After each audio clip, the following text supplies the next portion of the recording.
It was another eyebrow-raising result for Manchester United. Burnley could stay up. Everton are safe. Who else is going to get over the line? I'm joined by Sam Tighe and Abbi Summers to talk about the bottom of the table. But we got to shoehorn Manchester United into this video as well. Not because they're in the bottom of the table, but because they failed to beat Burnley at home. Abbi, who saw that coming?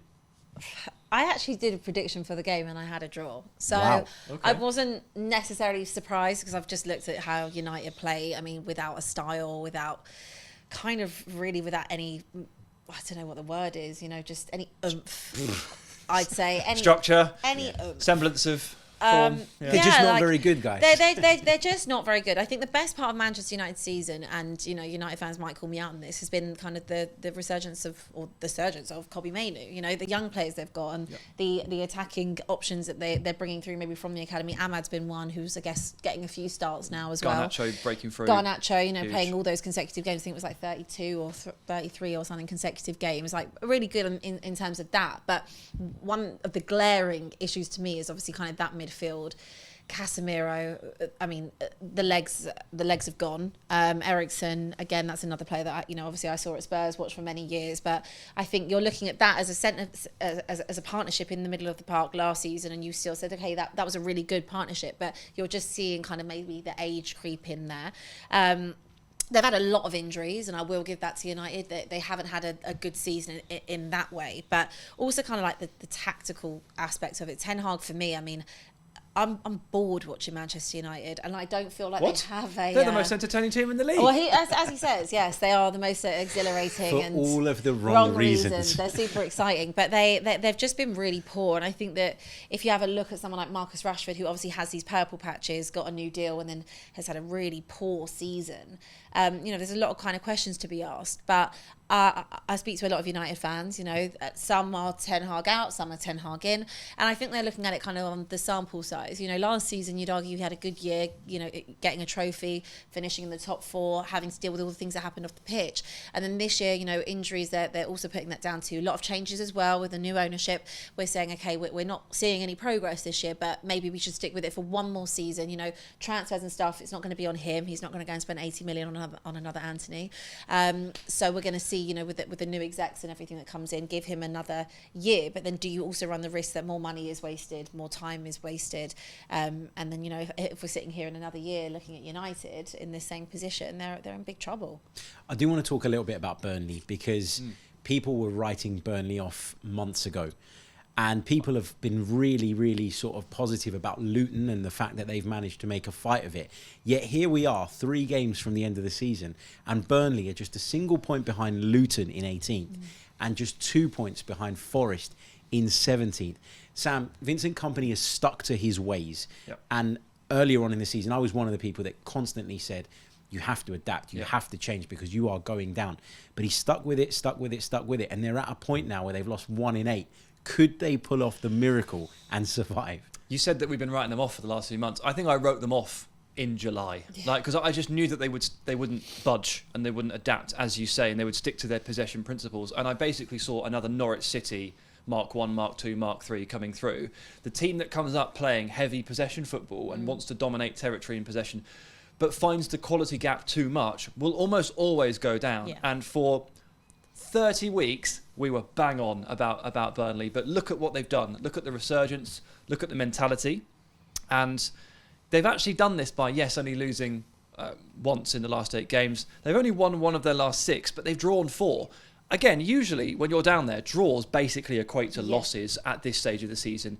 But if everybody else just loses constantly, then actually draws are more like wins. So 4 draws and a win in their last 6 is phenomenal form compared to the rest of the pack. And it's almost snuck up on me a little bit just how close they are to those 2 teams that we've been saying, well, it's Luton or Forest. The possession as well was interesting for me, to have 52% possession at Old Trafford. I mean, they were clearly doing something right. Just, I think, you can look at kind of the way that the game went. United had big chances, 7 big chances, and didn't really capitalise on it. But good on Burnley for going there and playing their way and, having more possession than the home team. Well, United can't hold on to the ball to save their lives. They cannot manage a game They cannot set a tempo. They cannot say, hey, we're going to take the sting out of this. It's impossible for them. They just go, right, let's push the ball forward. Oh, we've lost it. We're all out of position. Yeah. Constantly. That's why they're the most entertaining team in the league. But it always leaves the door open for anybody in the league to come back. Yeah. And there have been loads of close shaves over the last 3 months or so.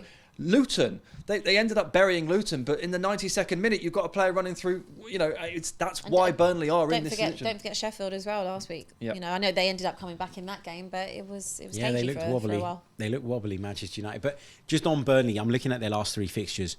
Newcastle United at home, a Newcastle side that don't really have a great deal to play for, I would argue, at this stage. And don't tend to play well away from home. There's been a huge drop off there, home and away from Newcastle. For sure. They also take on Spurs away. Now, that's obviously a difficult game. But the final day of the season sees Burnley take on Nottingham Forest at Turf Moor.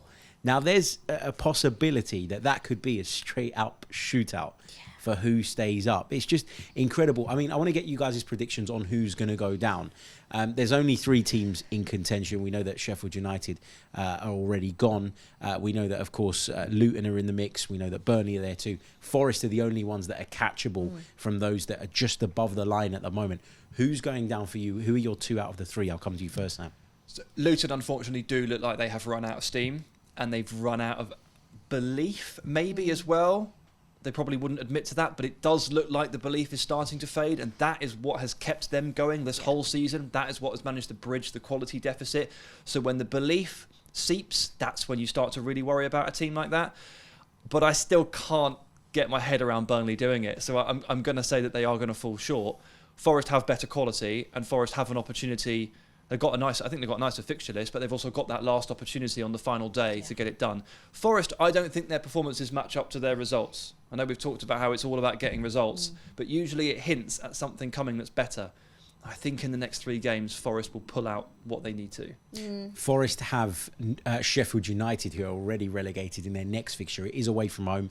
Then they play Chelsea at home, and then they finish up, as we've mentioned, away at Burnley. So they are in the strongest position in terms of the fixtures, Abby. Yeah, I kind of fancy them to get something out of that Chelsea game, funnily enough. Really? I do. And I agree with everything that Sam said. I feel like the amount of quality they have, obviously they had the points deduction as well, so that's kind of dragged them into it.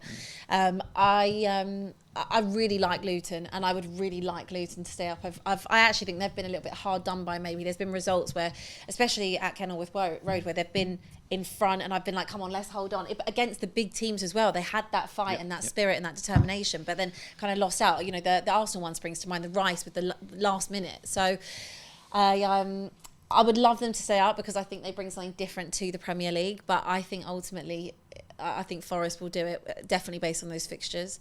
I think it's going to be Luton. That next one, Burnley. I mean, honestly, if Forest win their next game against Sheffield United, you mentioned it as away, doesn't seem to matter with Sheffield United. They're equally capable of shipping 5 home or away. Yes, they absolutely And they've done it several times this year. Maybe not against someone like Forest, but it can happen.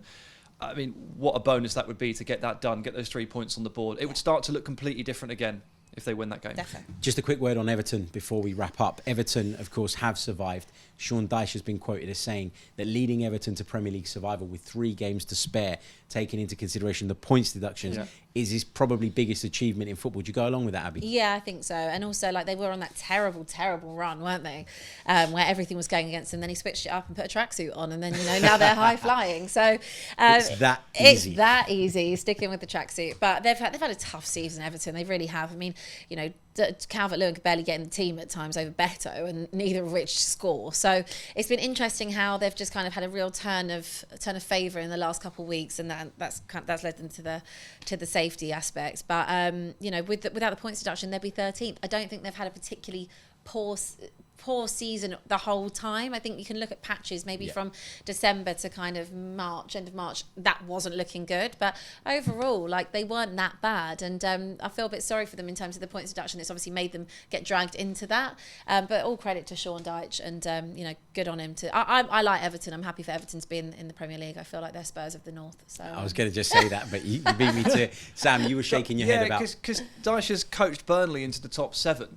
Right? Or into the top half. I mean, that is incredible. There's a pub named after him in Burnley. That's the best achievement he will ever produce, having a pub named after him. But that's incredible when you think back, and that he got Burnley to a 7th place It's ridiculous. It's not necessarily, you know, the sexy football you want to watch with Everton or with Sean Dyche in general, but Dyche ball will keep you up. Maybe he's the new Big Sam.